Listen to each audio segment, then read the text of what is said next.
Welcome back to the Better Than Yesterday podcast, where we focus on information, motivation, and realness. 5 topics. It's Monday, March 9th, episode 142. First topic. I don't know if many people know about Meg the Stallion, but she's going through something right now. She's a rapper. I think she's a Houston-based rapper. And she's got this thing going on where talking about her contract. So her initial contract with a company. I don't even remember the company. I just know like the owner of the company was a former baseball player. He got into hip hop, Carl Crawford. But anyway, she's having issues with her contract. And she said something when people were asked about it. I guess she went with another company, Rock Nation, which is headed by Jay-Z, and they brought it to her attention some of the details of the contract that borderline shady, or at least they think is shady. So it's interesting because one of the things she said when she was asked about it was she was young. Now, trying to think here, like our generation has way more information than those previous generations. So I had to make it clear. I think that was a terrible excuse. Um, we grew up where we knew about if you're a rapper today or whatever. We grew up where I think she's around my age, maybe a little younger, but we grew up in an era where we knew the previous generation got screwed a lot in music stuff with their contracts. So not reading things and not paying attention to things and the information you can get out of here, I think that's on her. Sometimes these contracts are geared towards the person who make the contracts because they don't know if an artist gonna pop. They're taking a risk. They're investing in a person, and they don't know if they're gonna pop. So it's just a mess. So basically, the whole point of the topic is to let everybody understand that, like, you need to pay attention and read the things you're signing. I mean, it's just that simple. Put your details. So much information out here. If someone's an athlete or somebody's an entertainer, just pay attention. Topic 2. What's the deal with when, let's say, your significant other cheated on you? Let's just say that, that happens. I don't know about y'all. It happened to me, but I'm not going to sit here. This isn't about like me griping about that. The whole point I'm trying to make here on this topic is, why do people go after the person that your significant other cheated on you with? Or persons, whatever. You know what I mean? Focus in on that person that cheated on you.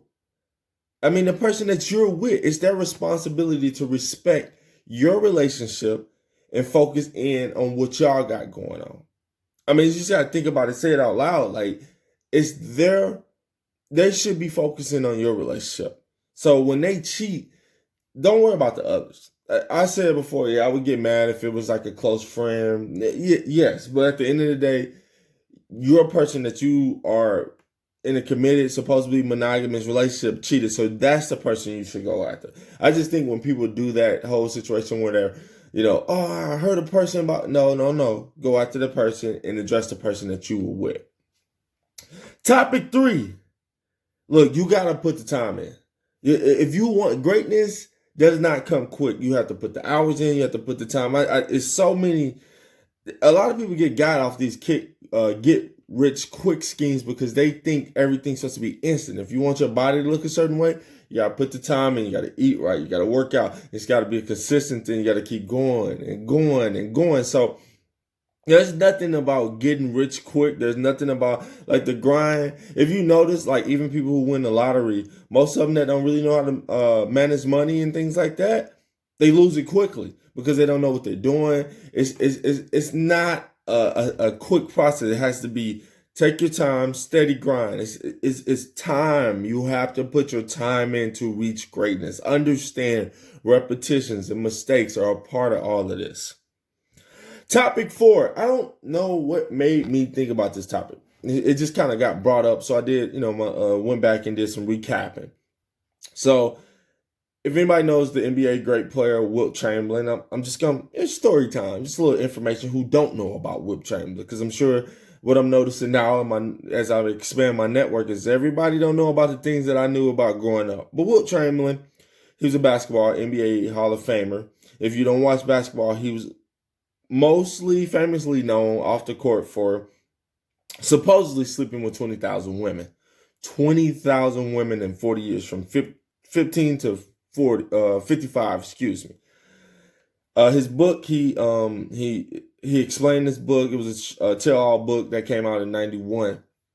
Now, most people believed it. I actually do believe it because he's been like he was like 7'1" or something like that. So he was a big time basketball player since he was a teen. So the popularity and thing, I can see it happen. I guess he was known for his threesomes and menage a trois, all those type of things. Like that was his thing.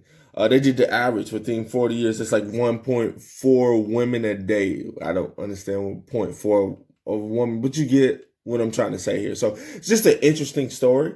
I would Google it, check it out if you didn't know. But he gets more details in his book and things like that. So it's just a topic. Yeah, 20,000 women, 20,000. That just seems crazy to me. It really does. But I get his life. He's always been like the top basketball player, known person in his area. I could see how, women would possibly throw themselves into it. He was in the league a long time, won championships, did movies, very popular guy. So I get that. Final topic 5. This is a serious topic. In fact, it was one of the first times I've had a request, topic 5. So Illinois, my state that I reside in, is trying to deregulate barbering, cosmetology, and nail tech. So basically, all those things that evolve, like the way you look, your health, or as far as in like your body, your skin, nails, hair, all that type of stuff. They're trying to deregulate it, and I must admit, people might disagree, but I think it's a joke. I think it's terrible to do something like that. First off, there are a lot of things with these industries that need to be taught. And when I say deregulate, what I'm trying to further explain is they're trying to say that they don't need licenses. Anyone can do it. I think that's BS. Everybody that I know that does this is part of the industry. And I take this as a biased opinion because it was brought to me by someone else that I know. I've known personally for a long time. And then I spoke on it to my girlfriend, who's also in this industry as well, who has her licenses and a lot of different things, cosmetology wise. And so my biased opinion will show here. I think it's a joke because there's a lot of things in this industry that requires training. It requires detailed training. I have talked to her and others about these different industries, and this stuff is tough when you're dealing with skin and things like that, where that requires like certain certification. Barbering, all that, you're dealing with stuff with people's health. Like if you cut with the wrong clippers or use the wrong sanitizer, you could hurt somebody. You could have somebody bump over. But I have very sensitive skin. I really do. I have certain things I can't. Me and my girl just recently had a situation where I had to get off of a certain lotion because it was doing something to my skin. So it's like, but she wouldn't know that if she wasn't trained. She wouldn't know that what it was that was affecting me. Because as soon as she said it and understood it due to her training and her licenses that she got, it was known. Not everybody. I shouldn't be able to just get up in the morning and say I want to cut my people's hair and just do it. It's fine if I'm a natural talent, but I do feel like I need to be certified. I need to be fully trained in the industry to understand. So I think it's BS. I don't understand why they would get rid of something that requires people to pay licensing fees and stuff. So there's less money the state gets. Like, it just doesn't make sense at the end of the day. So I'm totally against this whole push towards it. Anybody that does, I don't understand. Like, I'm thinking there's a lot of people who are not in the industry and don't respect the industry, but yet they get their haircuts every couple of days. They get their nails done, their hair done. Like, a lot of people that don't understand the hard work that it takes in these industries. And again, I'm showing a little bias here, but I've been around it for a while. I don't do it, but I know people who personally do it, and it offends me a little bit. So anyway, if it comes down to it and they talk about votes, I'm voting against it. I don't like it. I'll make it out of my way because it's unfair to the people who are doing it. Anyway, thanks for listening to the Better Than Yesterday podcast. It is Monday, March 9th, 2020, episode 142. Y'all go out there, start the week off great, and attack the goals.